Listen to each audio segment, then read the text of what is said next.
la suite du journal d'Émilie Dez. Ils sont médecins, épidémiologistes, spécialistes des maladies infectieuses. Ils font désormais partie de notre quotidien, on peut le dire, depuis le début de la crise sanitaire. Des experts qui sont un peu notre boussole pour y voir plus clair. Anne Le Gall, bonjour. Bonjour. Alors, vous les avez appelés pour savoir comment eux vont fêter Noël. Une chose est sûre, comme nous, ils ont changé leurs habitudes. Exactement, pas de grande tablée pour eux non plus, mais juste la famille proche. Ils seront par exemple 5 adultes autour de la table chez le professeur Jean-Daniel Lelièvre, spécialiste des vaccins.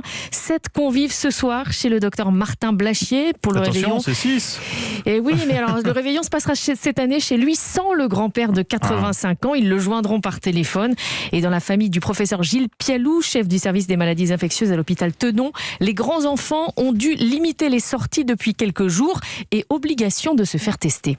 Évidemment, je me fais traiter de harceleur, mais c'est vrai que ça a été une semaine où, en tout cas, les aînés sont quasiment pas sortis. J'ai 98% de PCR qu'on a obtenu dans les 24 ou 48 heures précédant le réveillon. Voilà. Et une table rallongée du double. Voilà, et pas de rallonge de table en revanche chez le docteur Hélène Rossineau, médecin de santé publique qui réveillonnera à Nancy. Dans cette zone particulièrement touchée par l'épidémie, la fête familiale se fera à 3 et avec de gros pulls. On va ressortir nos pulls de Noël très moches, mais bon, c'est une joie puisqu'il va falloir aérer de manière très régulière. Donc c'est une bonne occasion d'empiler les pulls de Noël.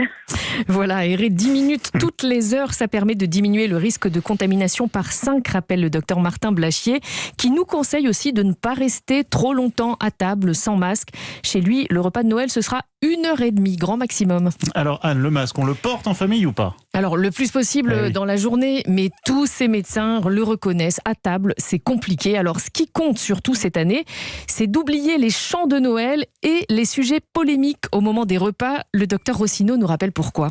Parce que quand on s'engueule ou qu'on chante, nos postillons qui habituellement vont à 1 ou 2 mètres devant vont beaucoup plus loin. Et donc, c'est plus dangereux. Donc, c'est un bon prétexte pour éviter tous les sujets qui fâchent. On fait attention.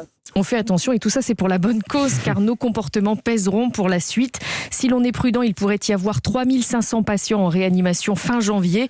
Mais si on se relâche trop, il risque d'être plus de 5000. Anne Le Gall, spécialiste santé d'Europe 1.